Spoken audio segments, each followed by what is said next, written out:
नमस्ते, म रामकृष्ण थापा, अनिराश्री कोटेश्वर बहुमुखी क्याम्पस कमिटी अध्यक्ष।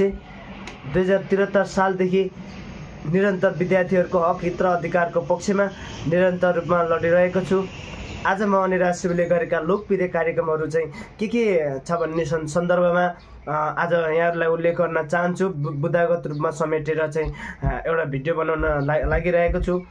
म सुनाउन चाहन्छु। 1 नम्बरमा हामीले के काम गर्यौँ भन्दा क्याम्पसको विद्यार्थीहरूलाई टी सर्टको व्यवस्थाको सुरुवात गरेका थियौँ। दोस्रो नम्बरमा आइडी कार्डलाई लाइब्रेरी कार्ड बन्ने, जसमा त्यो आइडी कार्ड स्क्यान गरी 2वटा बुक पाउने व्यवस्थाको सुरुवात गरेका थियौँ।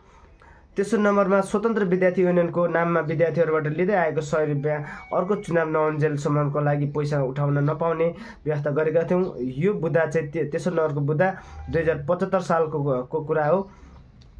2074 सालमा तराईमा बाढी जाँदा बाढी पीडितहरूलाई राहत स्वरूप आम विद्यार्थीहरू, शिक्षक, कर्मचारी र आम जनतासँग सहयोग उठाएर 40,000 रुपियाँ ध्रुव सुन्तली फाउन्डेसनलाई चाहिँ हस्तान्तरण गरेका थियौँ। 5 नम्बरमा क्याम्पसको नयाँ भवन जडीबुटीमा सर्दा जम्बो टोली परिचालन गरी क्याम्पसको सामानहरू सार्ने काम गरेका थियौँ। 6 नम्बरमा 2065 सालदेखि नेताहरूको पहुँचमा भएका विद्यार्थीहरूले मात्र छात्रवृत्ति पाउने थियो। त्यो व्यवस्था सधैँको लागि अन्त्य गर्दै first, second, third terminal exam pass गरेपछि मात्र छात्रवृत्ति पाउने व्यवस्थाको सुरुवात गरेका थियौँ। 7 नम्बरमा क्याम्पसमा विद्यार्थीहरूलाई पिउने पानीको व्यवस्थापन गरिनु पर्दछ भनेर ज्ञापन पत्र बुझाएका थियौँ, जसमा क्याम्पसले 10 दिनभित्र हाम्रो माग पुरा गरेको थियो। आज क्याम्पसमा पिउने पानीको व्यवस्था भएको जानकारी गराउँदछौँ।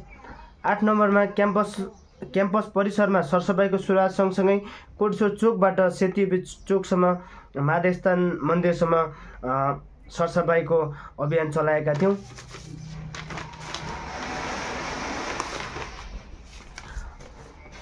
9 नम्बरमा हरेक कक्षामा प्रोजेक्ट वर्कद्वारा कक्षा सञ्चालन हुनुपर्दछ भन्ने कुराहरू राखेका थियौँ। यो माग हिजो पनि राखेका थियौँ, आज पनि र भोलि पनि जोरदार रूपमा आवाज उठाइरहनेछौँ। 10 नम्बरमा क्याम्पसको विद्यार्थीहरू रोजगारीमा लाग्ने भएको हुँदा विद्यार्थीहरू क्याम्पस परिसरभित्रबाट बाहिर निस्किनको निम्ति एक्जिस्ट कार्डको व्यवस्थापन गरेका थियौँ। कोभिड-19 अर्थात् कोरोना भाइरसको कारण देशभर लकडाउन हुँदा विद्यार्थीहरूलाई बचाउनु पर्दछ भन्ने हेतुका साथ हाम्रो गौरवशाली सङ्गठन अनिराश्रीले 150 जनाभन्दा बढी विद्यार्थी साथीहरूलाई चाहिँ निःशुल्क रूपमा राहत वितरण गरेका थियौँ। 12 नम्बरमा क्याम्पसमा के आउनु पर्दछ भन्ने कुराहरू हाम्रो गौरवशाली सङ्गठनले चाहिँ माग राखेका थियौँ। आज क्याम्पसले के प्राप्त गरिसकेको छ। 13 नम्बरमा 1979 साल चैत 10 गते स्वतन्त्र विद्यार्थी युनियनको निर्वाचन सर्वसम्मति भयो, जसमा सबैको नाममा के कति खर्च भयो आम विद्यार्थीहरूलाई जानकारी गरायोस् भनेर क्याम्पस प्रशासनलाई ज्ञापन पत्र बुझाएका छौँ। क्याम्पसले यो विषयलाई गम्भीरतापूर्वक नलिए हामी अख्तियार दुरुपयोग अनुसन्धान आयोगमा मुद्दा हाल्नेछौँ। 14 नम्बरमा क्याम्पसको लाइब्रेरीलाई व्यवस्थित बनाउनका साथै ई लाइब्रेरीको सुरुवात गर्न ध्यानाकर्षण गराएका थियौँ। आज क्याम्पसले ई लाइब्रेरीको व्यवस्था गराइसकेको जानकारी गराउन चाहन्छु। 15 नम्बरमा 2076 सालदेखि कोटेश्वर बहुमुखी क्याम्पसमा विद्यार्थीहरूले फरक विचार राखेको आधारमा निर्घात कुटाइ खाइरहेका छन्। यो विषयलाई गम्भीरतापूर्वक लिन नेपाल सरकार, गृह मन्त्रालयलाई गम्भीर ध्यानाकर्षण गराउँदछौँ।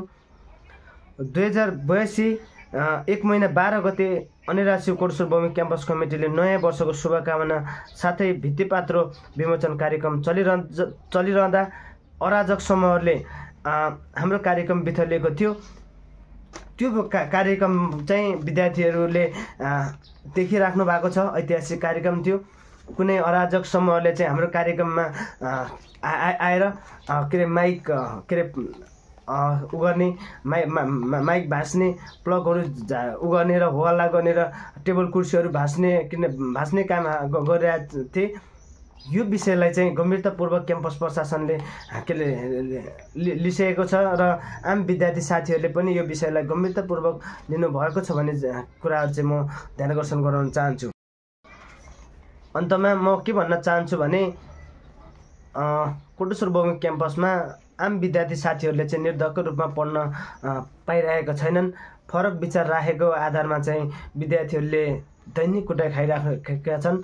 यो विषयलाई चाहिँ गम्भीर ध्यानाकर्षण गराउँदै नेपाल सरकार गृह मन्त्रालयलाई चाहिँ ध्यानाकर्षण गराउन चाहन्छौँ।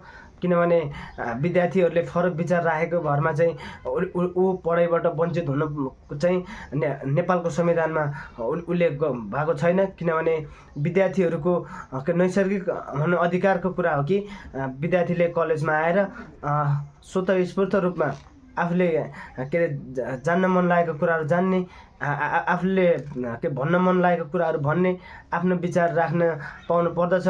अराजक समूहहरूले चाहिँ कोटेश्वर बगु क्याम्पसमा 2076 सालदेखि चाहिँ के अरे अराजक गतिविधि गरिरहेछन्। यो विषयलाई चाहिँ गम्भीरतापूर्वक नेपाल सरकारले चाहिँ के अरे लिनेछ भन्ने अपेक्षा राखेको छु। हस्त, धन्यवाद, नमस्ते।